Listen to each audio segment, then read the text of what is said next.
Welcome back, everybody. Today, I'm going to teach you how to fix a WooCommerce checkout page that's not working. If your customers are having trouble completing purchases, this simple fix can get your checkout page functioning properly. Again, let's jump right into it. First, open a browser and head to WordPress.com. If you haven't logged in already, go ahead and sign into your account. This will take you to your WordPress dashboard where you can access all your site's settings and pages.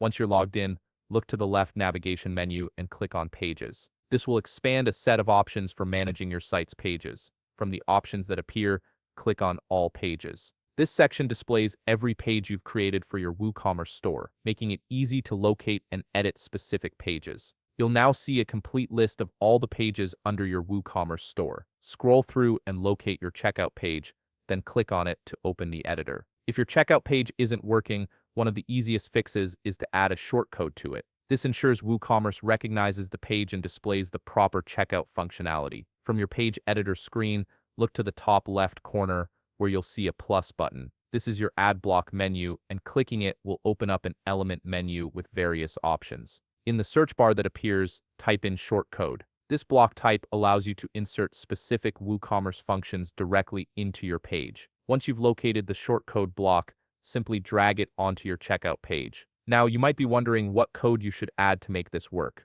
The solution is straightforward. You only need a filler function to activate the page properly. Type in WooCommerce_checkout as your shortcode. This simple code tells WooCommerce to display all the necessary checkout fields and functionality on this page. It's a clean fix that addresses most checkout page issues without requiring complex configurations. After you've added the shortcode, click on Save at the top right part of your screen. This will apply your changes and publish the updated checkout page. Give it a moment to save completely before testing. And that's it. You've successfully fixed your WooCommerce checkout page by adding the proper shortcode. This should restore full functionality and allow your customers to complete their purchases without any issues. If you found this video helpful, please leave a like, subscribe, and see you in the next video.